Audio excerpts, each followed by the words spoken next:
because this is why these events are happening. They're not random, they're happening by actually long planned design.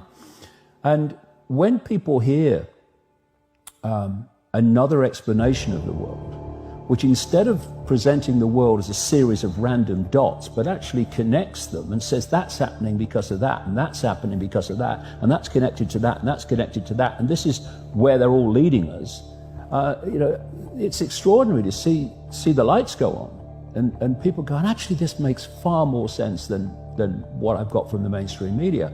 So it is a time of great challenge, because this thing is moving, not least into the technological level of control. 5G is a weapon. It's used by the military. Do you know these 5G millimeter wave technologies are used to scatter crowds?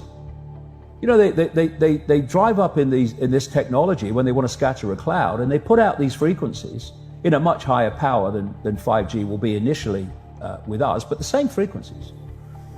And people scatter because they get the feeling their skin is on fire.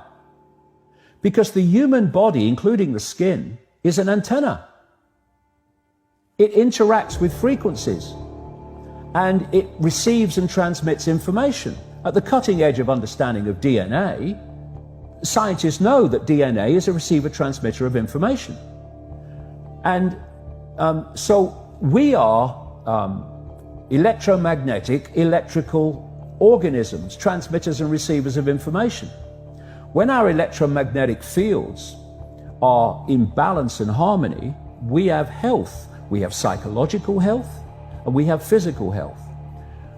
The reason that this technological society is causing so much psychological and quote, physical disease is because these frequencies, technologically driven, and we live in this Wi-Fi world now, and all the phone masts and all the rest of it, these technologically generated frequencies are scrambling the balance of the human electromagnetic electrical communication systems.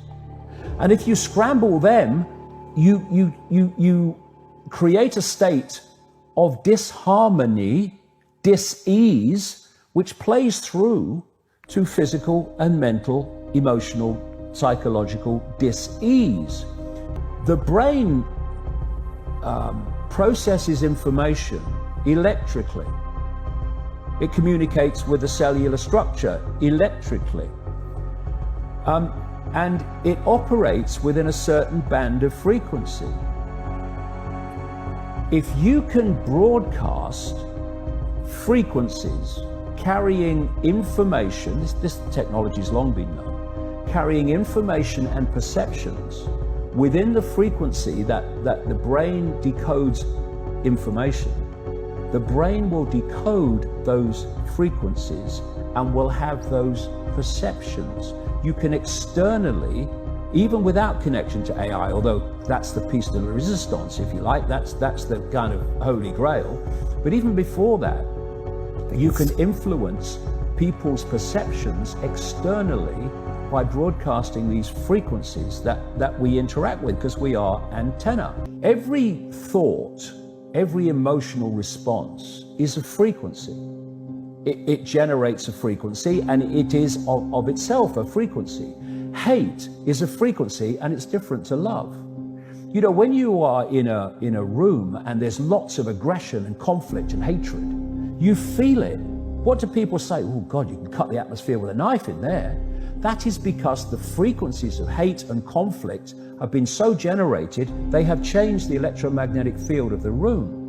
Okay, so 5G is going to be weaponized against us potentially. Yeah, but the point being that they worked out the frequencies of various emotions, including rage and what have you. And basically, they can play across a community these frequencies without anyone knowing, and it starts to have an effect.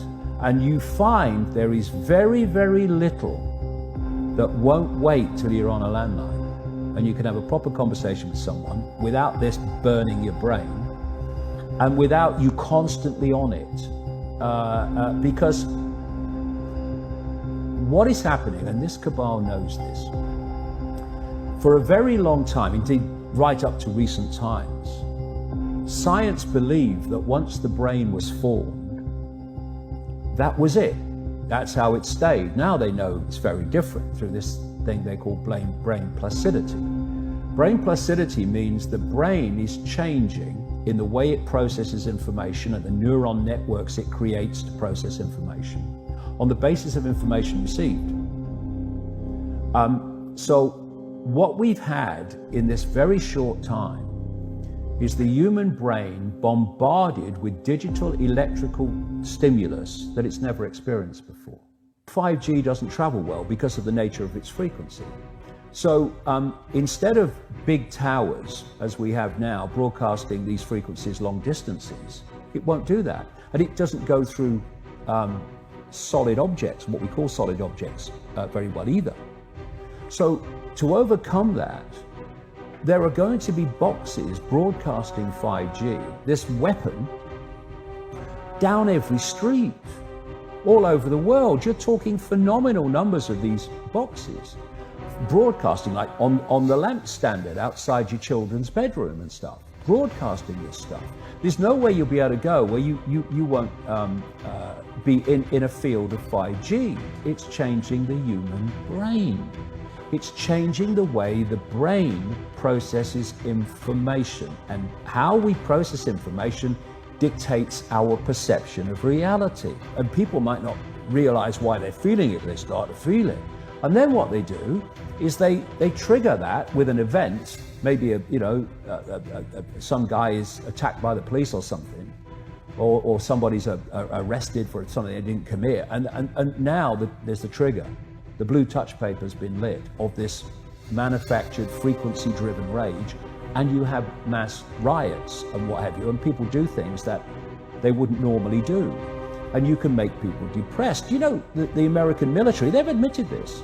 They have technology that fires frequencies at the enemy that basically breaks the enemy's spirit, so they give up and put their weapons down, because you're not supporting them going down this road of technological control.